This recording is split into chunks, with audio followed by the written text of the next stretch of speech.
Hey guys, MCU Collector here with another figure review. Next up is the Hasbro Marvel Legends series, the Deluxe Spider-Man No Way Home Electro Deluxe. This is one of those ones where, did it need to be a deluxe? Probably not. So this one's going to be, like, there's going to be a lot of talk on this one because look at the box. It's wider, it's bigger, it looks like it's packed out.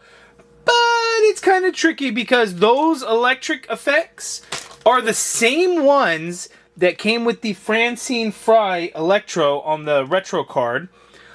This figure here. So this was a $25 figure and it came with the same electricity effects and an extra set of hands, just like this Electro has. Now, this Electro figure, Francine Fry, is all reused parts. I mean, the torso, I don't know if that's new or how they like key in the section where they glue those pieces on.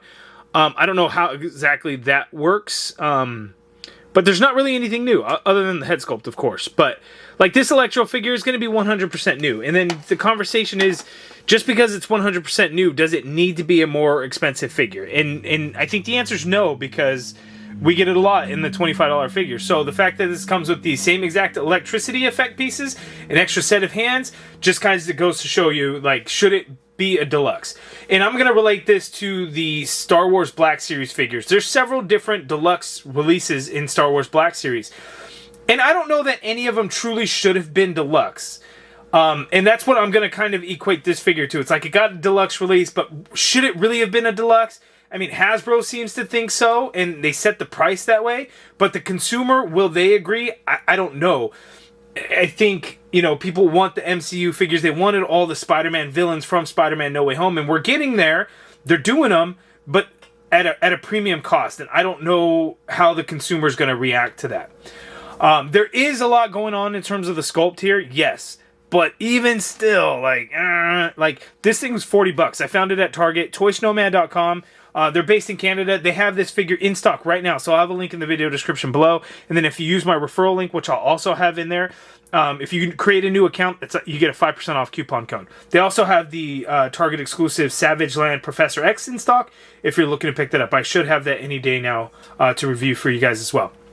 But this thing, $40. I'm like, yeah, $25 would have been great. But, you know, let's open it up and let's see if there's enough going on there that justifies the price. I'm initially going to be like, nah, there ain't. Because I just don't think there is. Because it's like a standard size figure that comes with accessories that a $25 figure came with. So I just don't see the value, you know, in the expensive cost. And we don't even get an unmasked Jamie Foxx head. We just get the electricity star effect in there. Now, Valaverse, Bobby Vala put out a recent video. And it was very insightful. He gave, like Star Wars Black Series, Lucasfilm owns the actor likeness rights for merchandise, so they don't need actor approvals to do the actor likenesses for Star Wars Black Series. Marvel, on the other hand, does not own the likenesses for merchandising purposes, so actors have to agree, have to sign off, and do all of that. So I'm guessing Jamie Foxx did not do that here, so that saves the cost with Hasbro. And then where is that?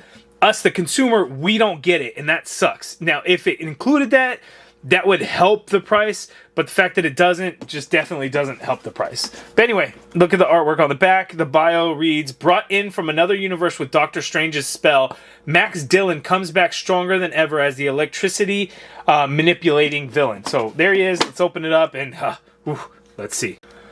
Oh boy, okay. So, like, here's the thing. I have the figure out of the package, and this is what I'm going to tell you. I like this figure for sure. There's some interesting things going on this that we don't typically get with Marvel Legends, like a diaphragm cut and a ball joint waist. How often do we get a ball joint waist? Hardly ever. And we got this on this guy. But is that enough? Probably not. While I still really like the figure, I don't like the price. I do think it is overpriced. 100%. Do I think it's going to sell out? Eventually. Do I think it's going to be an instant sellout? No, because it's not at $40 at Target. And it's available everywhere. This is a wide mainline release. You can get it at Amazon, Target. Again, toysnowman.com has it in stock right now. It's starting to show up at Target stores. I don't know if any other website is starting to ship out yet or not. But for $40, it's pricey, man. It's pricey. I think initially some places may have been $35, and that's better. I still think this is like a $25 figure. It just kind of sucks. So is this one that's going to show up at Ollie's, in a year or less than that? Probably. Are you going to be able to get it cheaper on clearance at some point? Yeah, probably. But does it change the fact that it's a good figure? It does not. It just makes it an overpriced good figure. But I'm having a lot of fun with it. I really am. Again, some interesting stuff going on with it. There's definitely a lot going on there in terms of the engineering and the design and all of that. And I'm sure that's why Hasbro would be like, it's a deluxe figure because of everything we got going on with it. And I kind of get it, but no, I don't, because it's still like the same size. And yes, there's some extra detail and stuff like that. But there's also some missing details. Like, he's supposed to have an Iron Man arc reactor, and they didn't paint that thing at all. Like, come on. How do you miss that?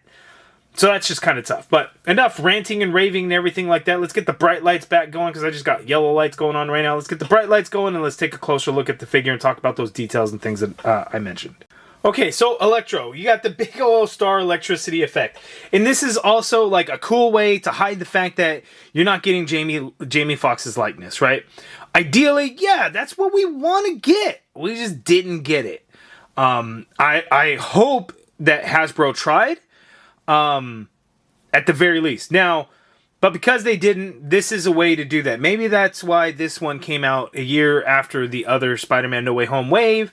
Not quite a year, but years after the movie, but the wave where we got the updated stuff. Maybe that's part of it. I don't know. But they could get away with kind of doing what would resemble Jamie Foxx in some sort of way. But to have the star on there not quite work. Now, the star is also not removable. Like, it's glued on there. Could it be removed? Sure. Am I going to bust and damage this figure?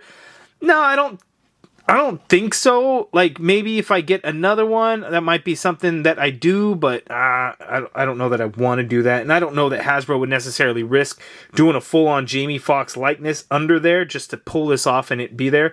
I don't know. But looking at the figure, we got some cool things going on here. The biggest thing, though, is this is supposed to be an Iron Man arc reactor. It's just all gray in paint, and you can't necessarily tell that it was supposed to be an arc reactor. I think, if anything, like, that should have gotten some paint to make it look like an actual arc reactor. Just like the white and the baby blue to give it that same glow effect. Maybe, something. Other than the fact that, yeah, it's sort of kind of round-ish, and we're just supposed to know that. So it's kind of weird. We get this tubing that's all over the figure. So it goes up and down his leg, and then goes around his arm, it goes around his body, and it loops around onto his back. And there's some crazy things going on there. I don't know what these gray pieces, what those are supposed to be. I don't know. I'm sure there's something like electrical and have something to do with something. I just don't know what they are. There's several places. You got the forearms, you got the biceps, you got the shins or the calves, and then you got it on the back. The ones on the arms can be removed. They pop out. The legs, not so much. But the ones here on the biceps can pop out. And I think that's to allow some twist and turning that you're going to want to do, so it doesn't really keep it completely hindered in there, because they just come out very easy. I don't know if maybe they were supposed to be glued or whatever, because once you try to move the arm around, it's going to pop it right off. Now, you could kind of stick it back on, but I think that was just a way to kind of, that it's like there, it's stuck to the body, but hey, you get the freedom to kind of move around. I don't know that it's the greatest, but, at least we could still move it around, and then we could kind of plug it back in, whenever needed. The same goes for the hoses down here as well, not just with the gray part, but you have these black parts, and these just completely pop out from the leg, so you can see they're pegged into the leg. But if you want to turn the leg, move the leg around, the hose can kind of move freely, and then you can kind of just leave it out there, or then just kind of find a way to kind of port this back in, as you see fit, however you want to do that. But it does allow to get the certain motions in there. There. And then again, we've got a ball joint waist and a diaphragm cut, which we don't typically see with Marvel Legends figures. G.I. Joe Classified, sure, they've done that. But a Marvel Legends? What? That's just crazy talk to get a double ball in there. So that is also good and kind of wild. Oh, look at that. You know what? The hose in the front even comes off. It's not glued in there or anything. But I guess if, you got to twist them around, that's the kind of thing that's going to happen. So it allows you the freedom to do that, but it does look funny. So I don't know what the balance there is. But again, the win is ball joint waist, diaphragm cut, maybe we will see this in the future going forward. Hopefully, we shall see. But that's what we got going on there. So there's just a whole lot in there onto the torso and everything. I don't even know what this golden clip thing there is. You can see the pants. He's got the fake Tims on there. So yeah, it looks pretty good. I got no real complaints in here. At first, I was worried that this was going to have single jointed knees. They are in fact a double jointed knee. So that is good. And then we're fully pinless. We got double jointed elbow. So all the articulation where we want it, where we expect it, and just kind of, a slightly bulkier body. Not enough for it to be considered a deluxe, in my opinion. But let's go ahead and check out the accessories. He has open hands out of the package. He does have fists. And then we're going to take a look at the electricity effects. Because again, these electricity effects are the same that came with the Francine Fry Electro. Now, wait, is this the same one? That's not the same one. Wait, this one. Now, one is a little crumpled up a little bit because I put it in in like a Ziploc bag type of thing, but it is in fact the exact same. This would be more like a TASM electricity effect that he would have because it was blue, but this MCU universe it was more of a yellow electricity effect. These are the same, even though this one's kind of scrunched down. If I were to stretch it out, again, the exact same. Then the other second piece, kind of the same thing. As you can see there, it is the same. There's no difference. With this MCU version, they did a good job of packing out the box to make it look like it comes with a bunch of stuff and it's super bulky. But again, a $25 Francine Fry came with these two pieces, an extra set of hands. Yes, not unique sculpting, but even still, that's what this should have been. But enough, again, of the ranting, even though I said that earlier and I still went right back to it. Let's go ahead and get into the articulation. Okay, so Electro is going to have some pretty good articulation. So head is on a disc hinge, so he can look up, which is great. He can look down a little bit. Oh yeah, he can look down pretty good as well. You get a full rotation in there. This star electricity burst is very soft, by the way, so that is good there. Not really any pivot going on in there, and then you can do a full swivel. The arm, you can get the arm to go straight on out like so. I would say do not get a full rotation in because obviously you have these keyed in parts that stick into the arm. That's going to kind of prevent that. So, don't do that. No butterfly joint or anything. You got upper bicep swivel in there. Double jointed pinless elbow. There we go. Gives you that much bend there at the elbow, so quite nice. Wrist swivel, standard horizontal hinge on the open hands, as well as the fists. To the fun part, we got the diaphragm cut and the ball joint waist. So utilizing both together, you can get Electro to tilt to his left that much there. You can get him to tilt to his right that much there, which is good. You can get him to lean back that much there, and then coming forward isn't a huge amount, but does come a little bit of the ways, and you can see that diaphragm does kind of tuck into like this floating belt piece that's kind of in there, but that works. And then swivel at the ball joint waist, and then you could swivel a little bit at that diaphragm as well. Drop down leg, no drop down legs. Legs go out that far apart, which works well. You can kick forward only that far. That's not very far, so kick forward that much. The leg absolutely does not go back. You got the upper thigh cut in there. Double jointed knee gives you that much bend there at the knee. And then there is a boot swivel. There kind of is a boot swivel, but here's the tricky thing. Like, you could tell that, like, you could kind of do it, but it's not really made to. There's some hindrance in there because, as you can see, you got this strap that goes around his ankles, which holds this hose, this tubing. And because of that, it shows it tight at the pant leg as if it were like real world. And because of that, the way this pant leg is designed in there, it doesn't allow for the swivel to really take place, even though technically it has the capability-ish to do it, if that makes sense. Foot hinges down. You get a little bit of hinge up. You got good ankle pivot and peg holes at the bottom of the feet. So I'm really happy with the articulation. You guys let me know what you guys think. But again, still not a deluxe worthy price figure. All right, for the fun stuff, let's get to the fun. Enough of the complaining that I do. And somebody in the comments can be like, all you do is complain. And then other people in the comments, all you do is shill. They can't win either way. But to the fun part. Electro. Here is a Jamie Foxx Electro figure for TASM 2, The Amazing Spider-Man 2. When Marvel Legends rebranded themselves into Marvel Legends Infinite Series, one of the first couple of waves was the Ultimate Spider-Man Green Goblin Build-A-Figure wave, which included this Electro. Now, at the time, was this a decent figure? I would argue, sure. Is it a good figure now? Absolutely not. Even then, it didn't have a real Jamie Foxx likeness either. Hint, hint. Maybe that, you know, Marvel or Sony and Hasbro and they just don't want to play ball. I don't know. But that is a Jamie Foxx Electro figure. And this is what we got in the MCU. A little bit more classic style design, at least in terms of color. But yeah, what a big difference. I'm scared to try and pop this head off because the figure is so old. I don't want to break it because I also don't want to buy a replacement because I'm weird and I must be complete in my Marvel Legends collection. So I can't have a broken figure. That's not going to work for me. The fact that I have this broken Cyclops is still driving me crazy. But I do have one on card, so I guess technically I'm okay. But this is fun to see the difference of where we were in 2013. I want to say it was 2013, 2014, one of those years when this one came out. I mean, that's 11, 12 years ago, however long now. So it's kind of crazy, but you could just see like this is so much better here, but it's also not fair because we're talking two completely different designs, but a whole lot of fun now having this guy that came from that guy. Yeesh.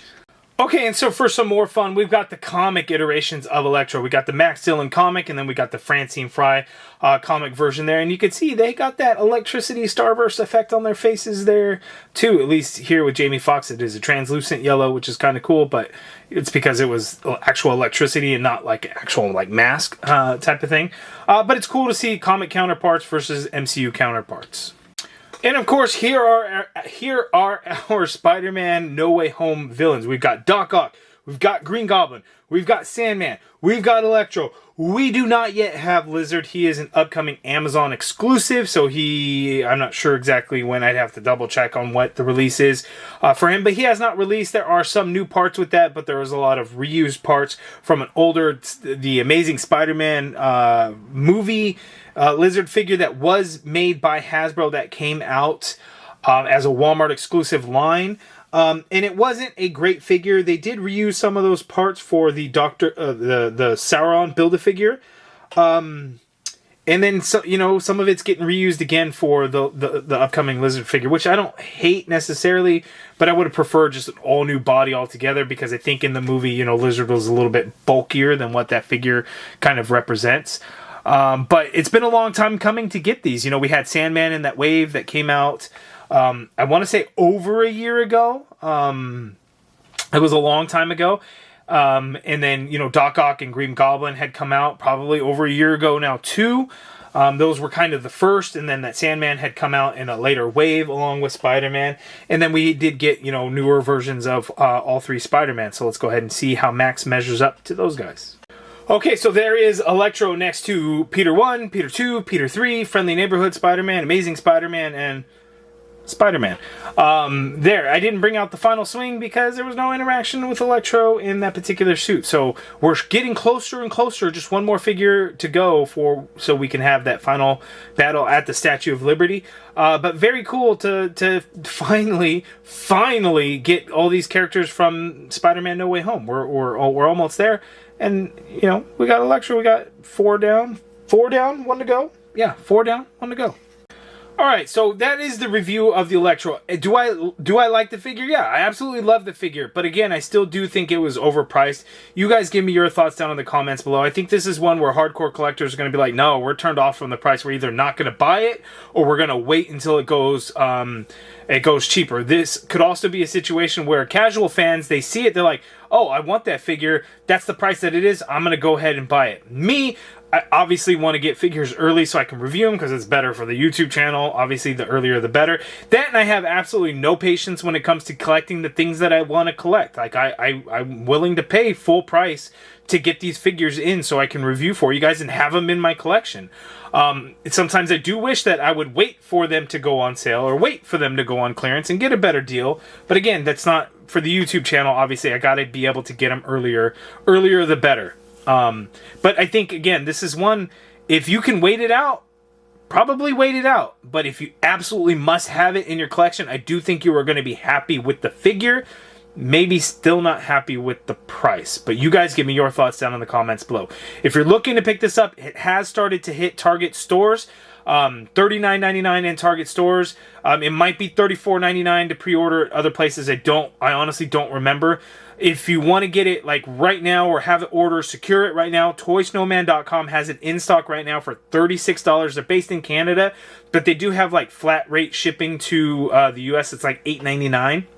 And then there's several different speed options if that's what you want to do. I have a referral link in the video description below. It'll get you a 5% off coupon code for a brand new account. So you create a new account, you'll get that 5% off coupon code. If that's something that you want to do, they also have the Target exclusive Savage Land Professor X in stock, which is a Target exclusive. The pre-orders had sold out. Not sure how difficult that will be to find in stores. Time will tell. But if you want to lock one down, Toy Snowman has you covered. I should have one in a couple of days to review for you guys.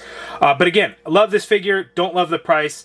But I am happy with the way the figure came out. You guys give me your thoughts in the comments below. If you guys like this video, please do me a favor. Hit that thumbs up button. Subscribe if you haven't already done so. And as always, thank you for watching.